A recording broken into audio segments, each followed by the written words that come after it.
Bom, e eu sou a Júlia, né? E vou mediar a roda aqui para vocês. Bom, como já teve muito conteúdo na roda antiga, eu até cortei algumas perguntas e vou ser mais direcionada. Eu vou começar dando espaço para o Gabriel. Eu acho que a gente no Idecoflab, a gente trabalha atualmente bastante com a parte de café torrado. Porque a gente viu que era uma demanda exatamente desse link, né? Origem, torra e consumo. Então, eu tenho umas perguntas para fazer para o Gabriel, que é, primeiramente, sobre a responsabilidade, que é ser uma torrefação, qual é o papel da torrefação nesse link, né? E, segundamente, eu queria fazer uma pergunta mais específica para o trabalho que o Gabriel faz, que eu acho que é um trabalho que a gente, no Idecoflab, a gente tem alcançado muito, que é não trabalhar apenas com café torrado, com cafeterias, mas também com outras empresas, com parcerias estratégicas com cervejarias, com parcerias com restaurantes, fazendo essa inovação e desenvolvimento de novos produtos. Então, o Gabriel vai falar um pouquinho sobre esses dois pontos. Fica à vontade, Gabriel. Tá. Então, na primeira pergunta sobre a responsabilidade do torrefador, eu acho que ele tem uma responsabilidade muito grande na cadeia, principalmente porque você pega uma matéria-prima crua que teve já muito trabalho por trás, né? Desde a colheita, pós-colheita, o produtor que fez um trabalho de seleção para ter um café de altíssima qualidade, depois chega nas mãos do torrefador, ele tem a responsabilidade de realçar essa matéria-prima para entregar para o público final, né? Para o consumidor final.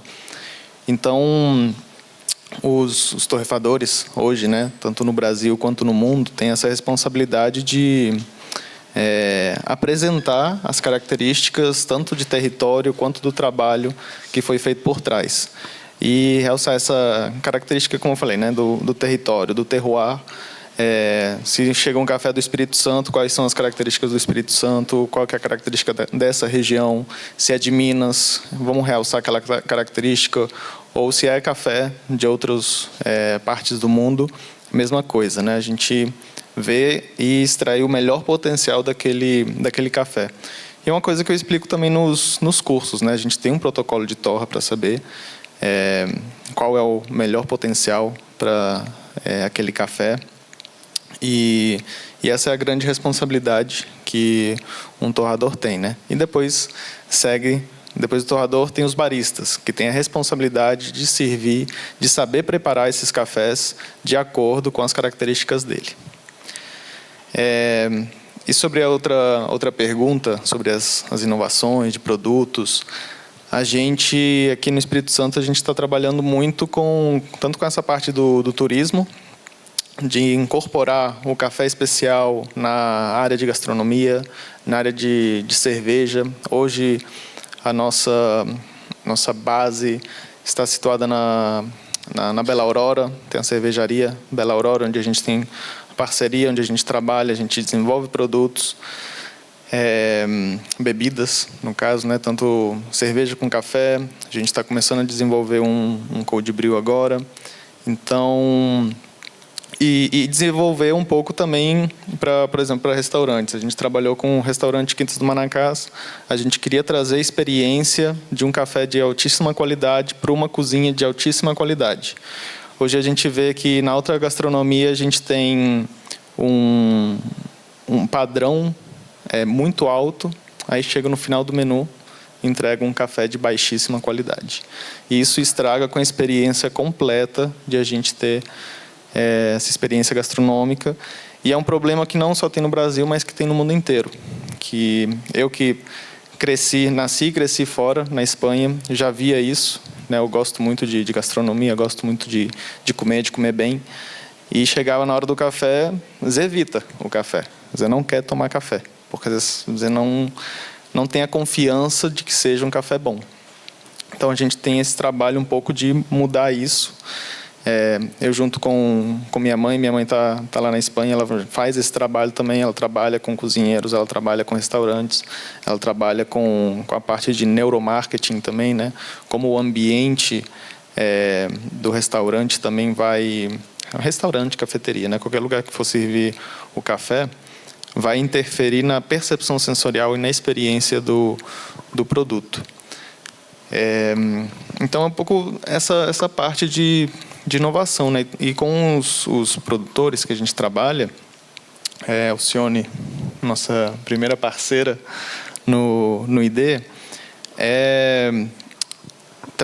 potencializar a qualidade do café e inserir esses cafés no mercado, garantindo qualidade. Cheguei aqui, até um rapaz lá acho que era da Suíça, falou que ele provou um café do Espírito Santo e pensava que era um café do Quênia. Eu tive a mesma experiência com o café do Léo Rainha.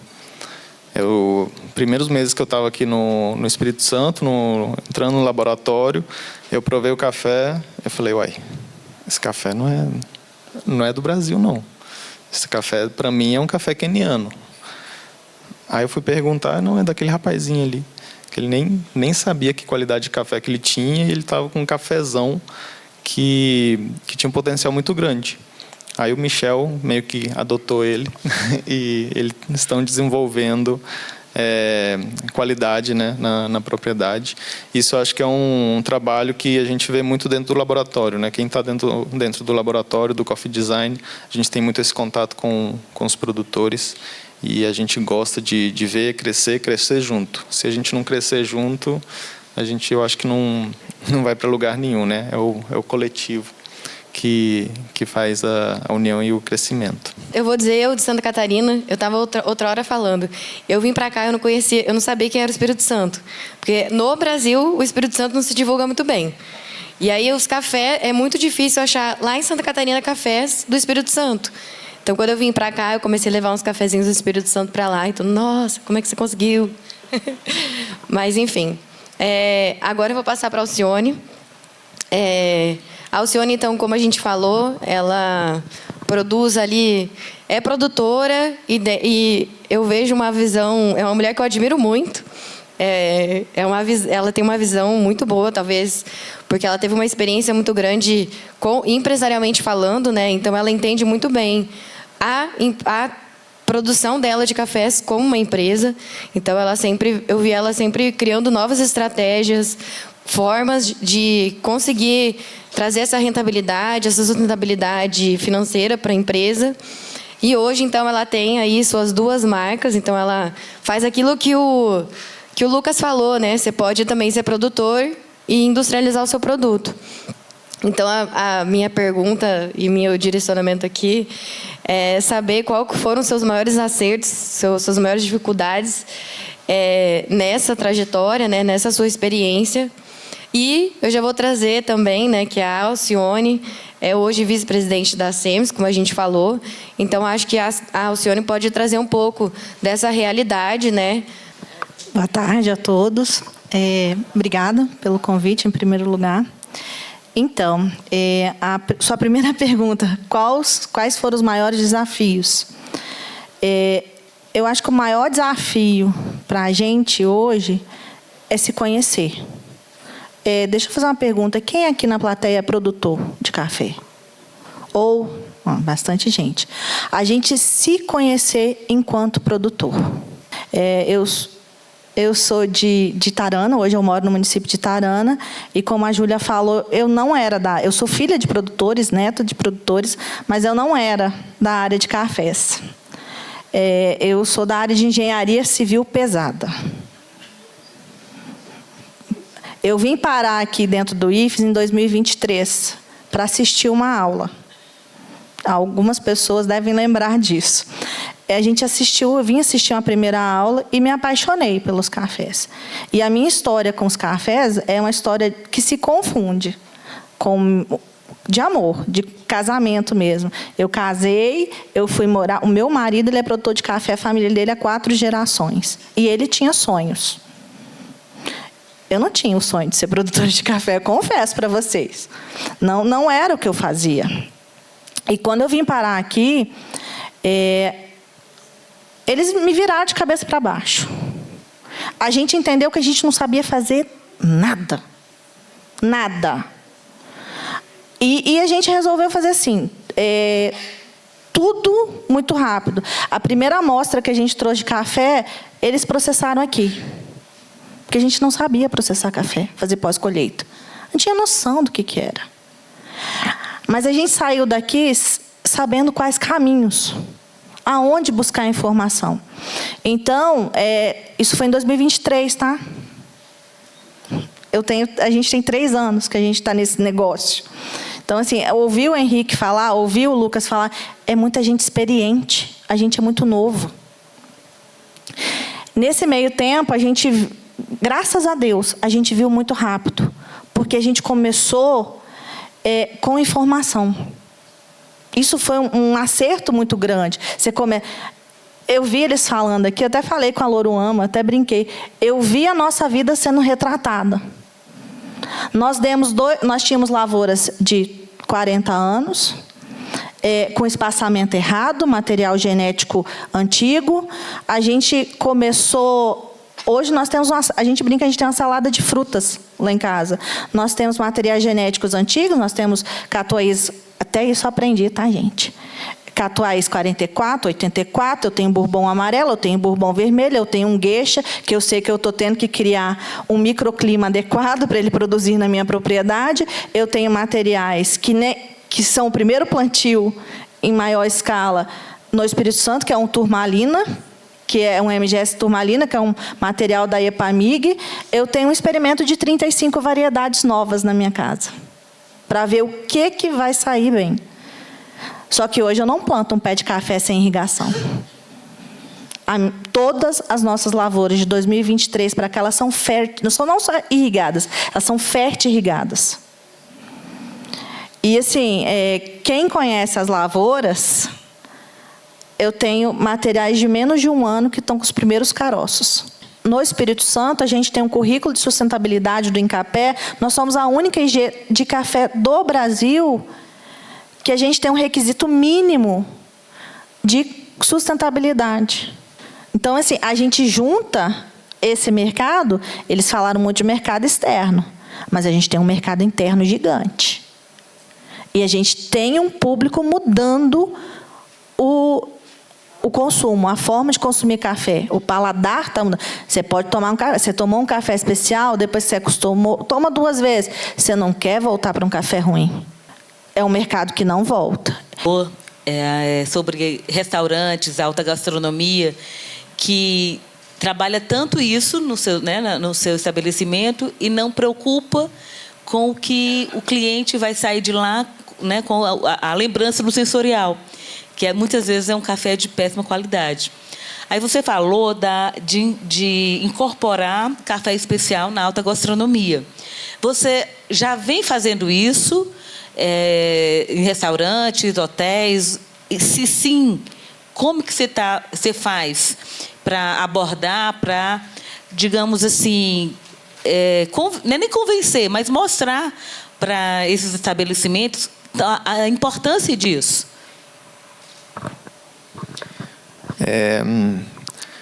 Eu fiz esse trabalho pouco.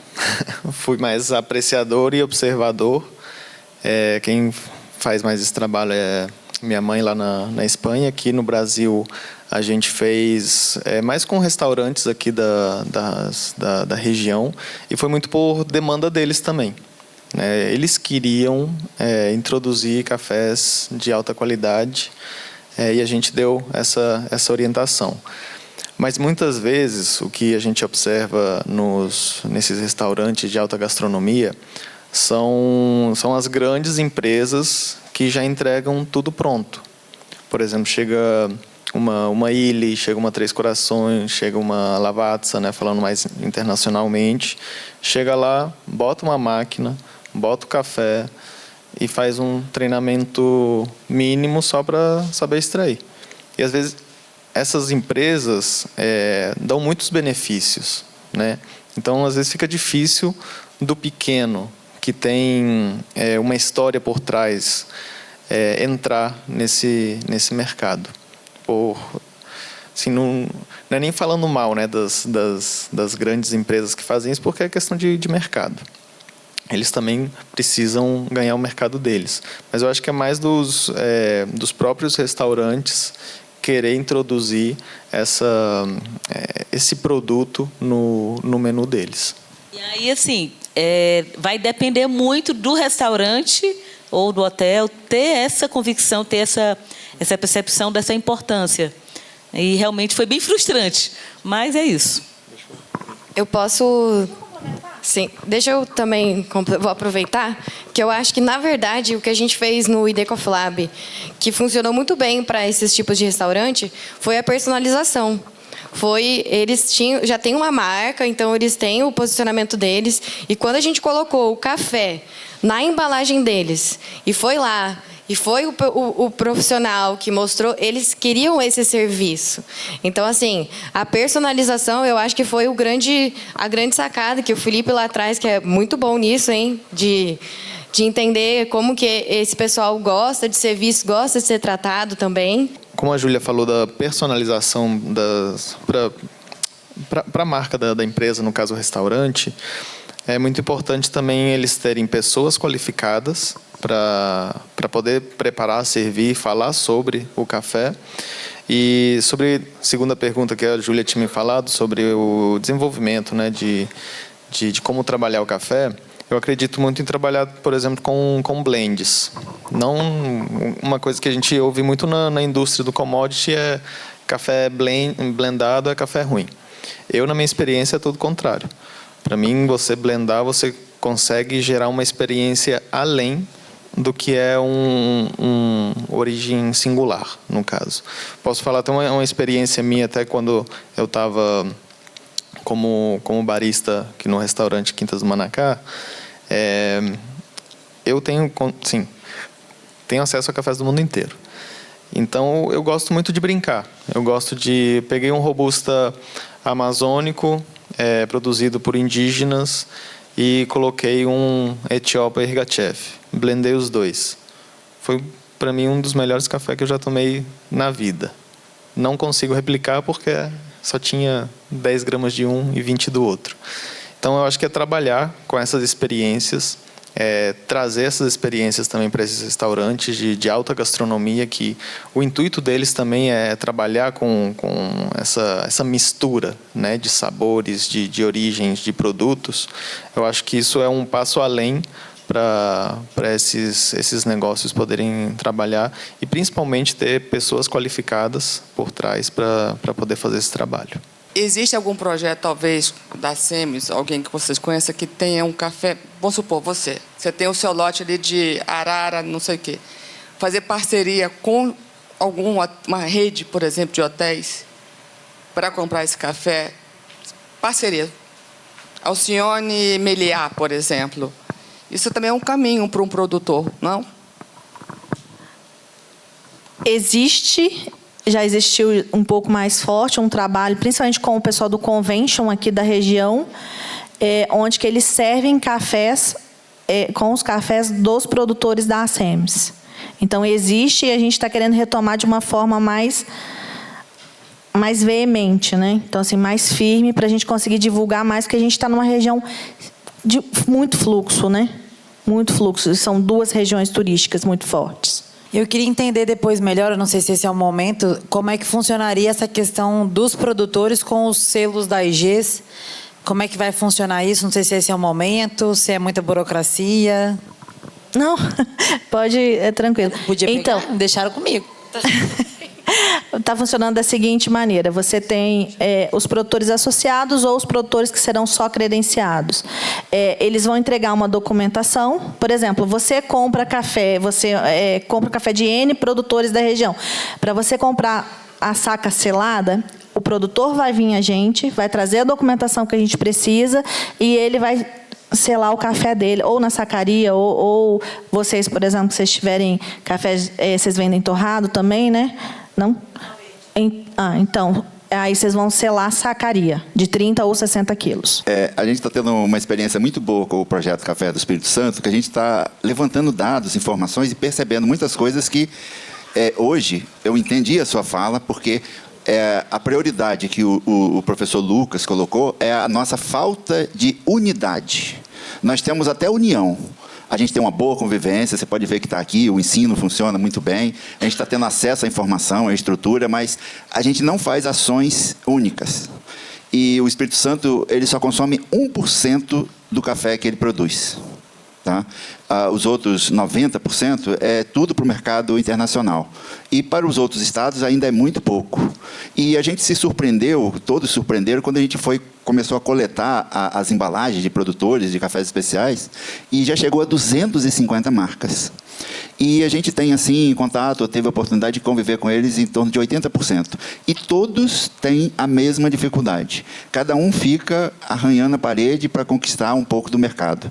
Então, a minha sugestão, eu não vou fazer pergunta, para a associação, é fazer uma campanha, mas não só com os produtores, e colocar esse assunto como uma prioridade para que possa melhorar essa união. Porque, tendo essa união, eu acho que tudo desencadeia muito fácil, porque está tudo muito solto, está todo mundo... Você não vê o café do Espírito Santo sendo comercializado em outros estados?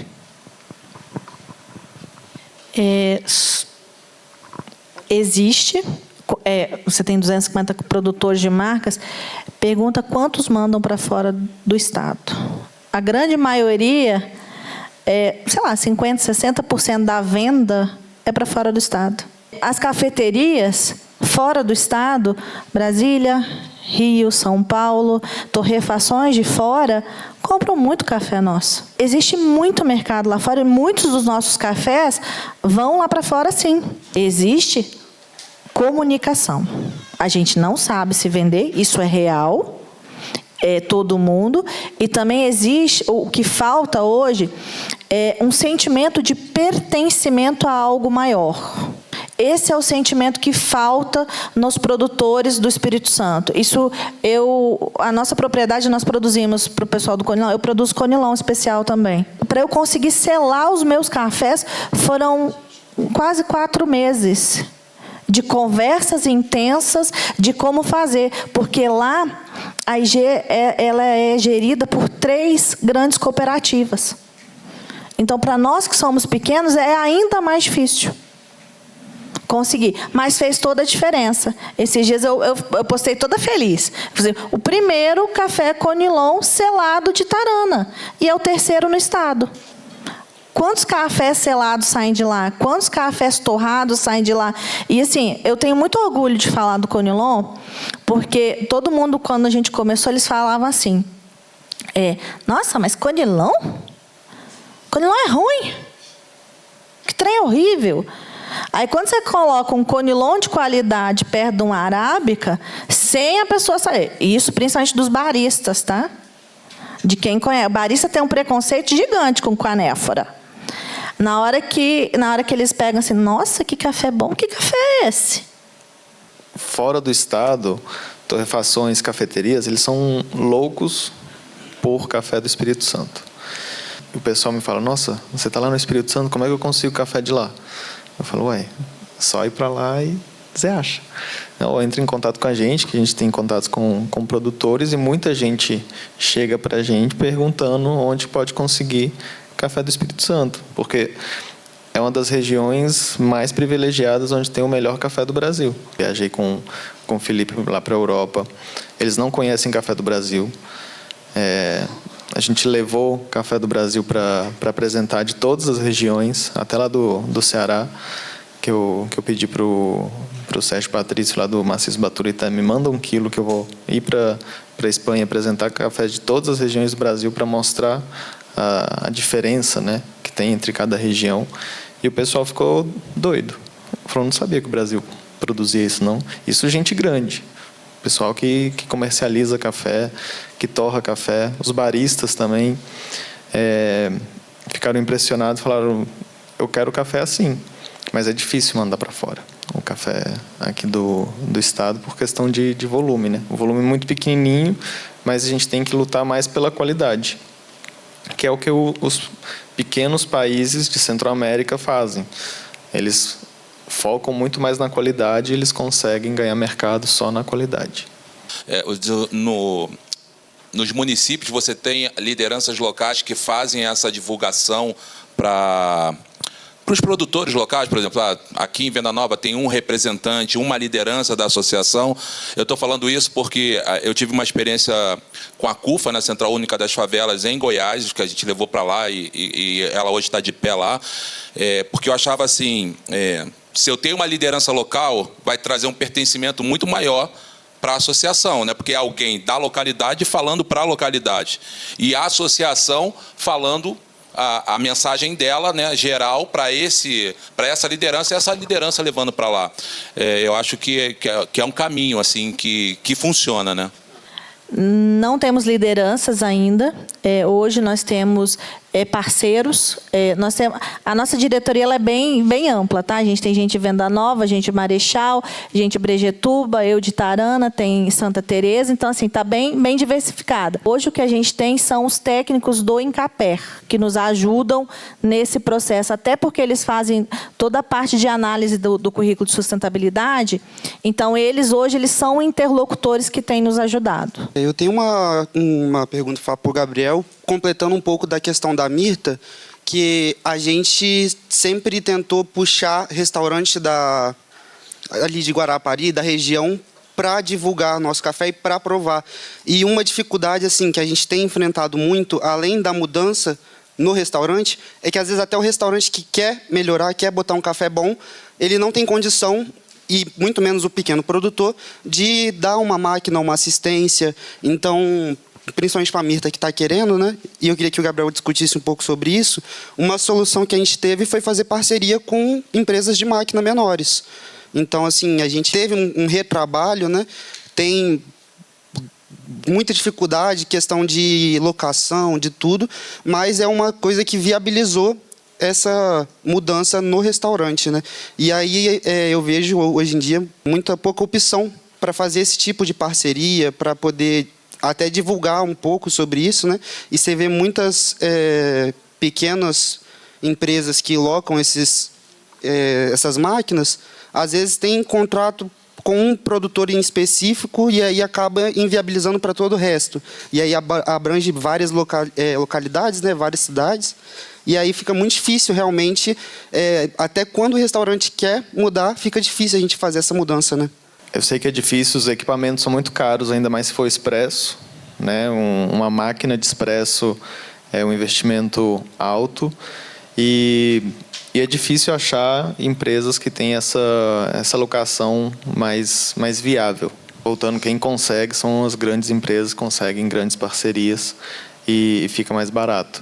Para mim, eu espero que cheguem mais empresas, né, que possam locar essas máquinas, a gente possa fazer parcerias, porque eu também estou procurando.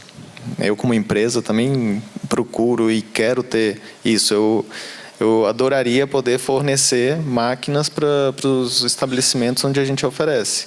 Mas hoje, para a gente, é inviável e é difícil achar parceiros, fabricantes que queiram fazer essa parceria aqui dentro no Brasil. Né?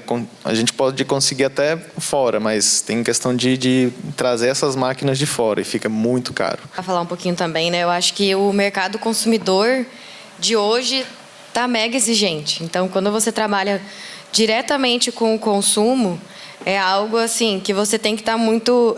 estratégias. Você tem que estar a todo momento aprendendo, porque você vai testar uma coisa e não dá certo. Aí você vai ter que ir lá, vai voltar, vai testar outra alternativa. E eu tenho, que nem eu falei, eu tenho uma marca de cafés também. Ela é bem nichada. Eu falei, eu vou acertar, nichei. Aí eu vou comprar meu público, mas tem um monte de dificuldade, porque você também é nichado, você tem que ter uma boa comunicação, você tem que criar rede, você tem que construir comunidade. Então, eu acho que o que o Gabriel falou, né, de você se conectar com as pessoas, não só para você trabalhar junto, né? Porque o que a gente mais busca é pessoas que estejam querendo prestar um serviço. A gente começou no ID, trabalhando com torrefação private label, porque a gente fez um estudo de mercado, a gente olhou todas as oportunidades, a gente viu, precisa desse serviço para conectar a cadeia. Então, a gente vai fazer isso. É o nosso sonho, objetivo, sempre ser uma torrefação? Talvez não, mas é trabalhar com café e conectar o campo do café. E eu vou passar a fala da Alcione, porque eu acho que ela tem uma ela fez uma estratégia de negócio muito boa na fazenda dela, no trabalho dela. Mas a Alcione, ela foi a primeira pessoa que trabalhou com a gente. E ela falava assim, olha, eu só quero ter a minha margem, vamos trabalhar os nossos custos. Por isso que eu sei bastante de custo, porque a gente foi estruturando. A gente queria saber se a gente estava dando um passo e a gente queria crescer junto. A Alcione falou, eu preciso disso. Aí eu falei, tá, o nosso preço é esse. A gente precisa disso, você precisa disso, então tá justo. Então vamos crescer junto. O preço que tiver justo para vocês crescer, eu vou pagar. Então, eu acho que é esse conhecimento, a gente se ajudar, colaborar, não só de trabalhar junto, mas também de compartilhar conhecimento. E aí, eu queria muito que a Alcione falasse, porque eu achei, dentro desse que eu falei, que a Alcione, ela sempre buscou novas estratégias para trabalhar com o café dela. Ela começou com a Dorobu, que é o de cafés especiais, e com o tempo ela falou, não, eu acho que eu preciso trabalhar com uma nova linha, porque eu tenho café aqui, outros cafés aqui, né? Que nem o Lucas falou, eu falei, linkou certinho. Tenho outras partes do meu boi que eu posso usar também. E aí eu vou deixar a Alcione completar o que ela fez no negócio dela. Começar é difícil. Então, assim, você não dá conta. E, assim, uma coisa que a gente tem que ter muita consciência, a gente não dá conta de fazer tudo. Nós somos pequenos. Você ter bons parceiros é a melhor estratégia. E eu brinco muito, foi a minha primeira fala com o Gabriel, eu falei assim, eu não quero o bolo todo, eu sei o meu custo. Meu custo de produção de café. Então, eu tinha um produto, a matéria-prima. Eles têm o custo deles. E quem for revender tem o custo deles. Eu falo isso muito porque eu conheço produtores. O Lucas fez uma fala hoje que, assim, eu vi produtores falando exatamente, não, eu quero 4 mil, café 86 pontos, vamos botar aí, 86, 87 pontos. Eu quero 5 mil reais na saca num bica corrida desse café, sem maquinar. Eu sei porque tem gente que já pediu isso. É um café muito bom. Eu não estou falando que o café não é bom, tá, gente? O café é maravilhoso. Estou falando que não vale porque a gente não coloca preço no trabalho dos outros. Vale. Mas você mantém a cadeia de pé com esse preço? Ou você vai ficar com um sonho e com o seu café dentro do armazém? Eu não. Eu prefiro vender ele a 2.500, igual o Lucas falou. Quanto que é o custo de produção de café? Vocês têm, assim, vocês têm uma noção? Isso. O café arábica de montanha, ele gira entre 750 e 850 reais. Você vender uma saca de café, vamos botar aí, lógico, você não faz 100% nesse valor, a 2.500, mas você vende a parte mais simples do seu café hoje a 1.300, que é um bica corrida, riado. Aí você separa, você faz 20%, 30% de café especial, você vendendo a 2.500 num custo de 850, que negócio te dá isso? Essa é a pergunta. Não está bom, não? Só que aí, se eu não manter a torrefação deles de pé, se eu não tiver uma cafeteria que consiga... Porque ela não vai só ter o custo do meu café. Ela vai ter o custo de aluguel, ela vai ter o custo de funcionário, de tudo isso. Não é muito melhor eu ter um parceiro que eu crio uma relação com ele anual e sempre ele vai ter o meu café na cafeteria dele, na marca dele, todo ano me pagando um preço médio, eu saio dessa oscilação, eu crio parceiros, eu tenho segurança, eu consigo planejar o meu futuro, do que eu querer 4, 5 mil numa saca e ficar com ele lá parado. Não é muito mais negócio? Não é muito melhor eu dividir o bolo e todo mundo sair ganhando? Eu fomento toda uma cadeia? Então, a estratégia que a gente teve foi essa. Eles sabem que eu cheguei e contei. Foi sentado na mesa do almoço. Eu falei assim, eu tenho público para isso aqui. Isso aqui não vai agregar tanto valor. No entanto que, quando o café foi a 2.300, eu vendi a menos. mas ele está em 1.300, eu estou vendendo mais. Eu saí da oscilação. Eu consigo planejar. Então, eu consegui planejar investimento. Nós, em 2 anos e pouquinho, nós plantamos 12 mil pés de cafés novos, fertirrigados, que é caro para danar.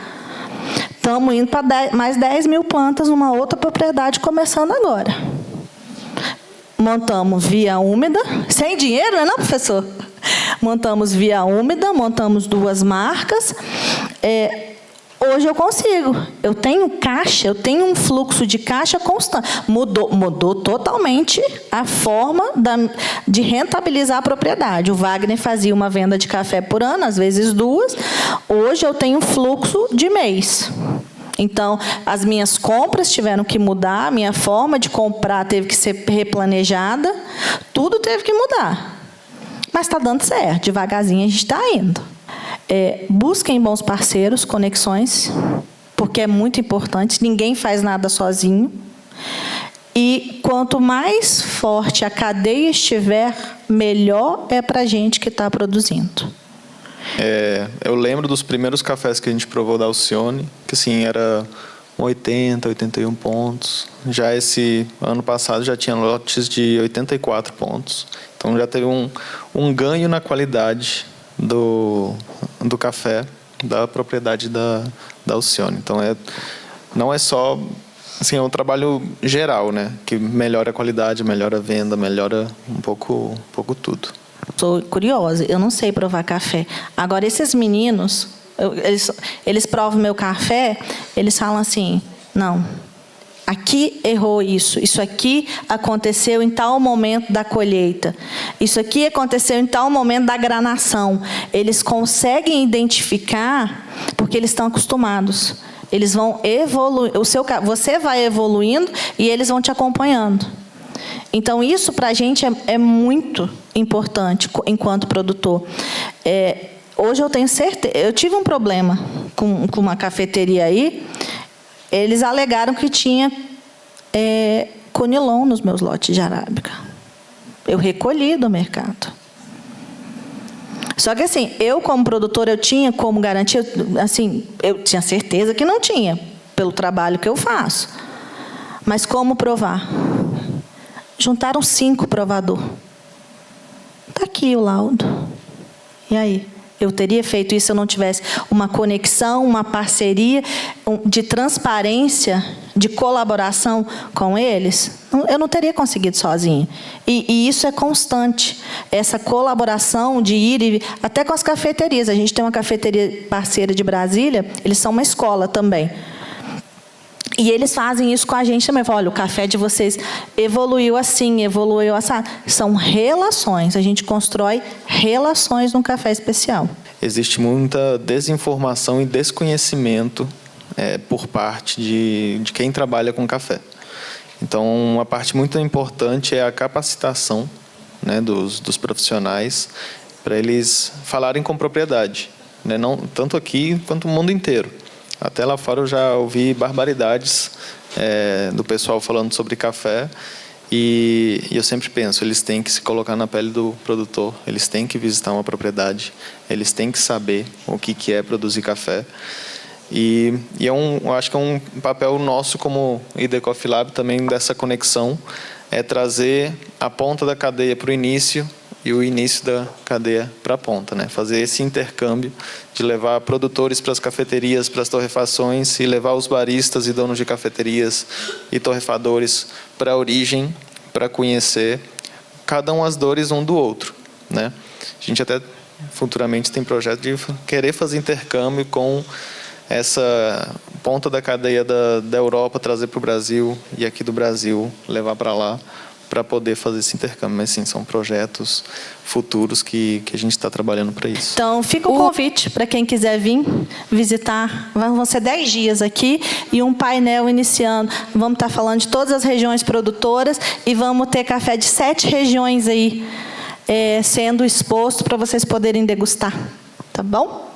Vai ser no início de maio. Eu não sei a data exata, mas a gente vai divulgar na SEMES. Por favor, sigam lá, IG Montanhas do Espírito Santo, ou a SEMES, a gente vai estar divulgando lá, tá bom? Pessoal.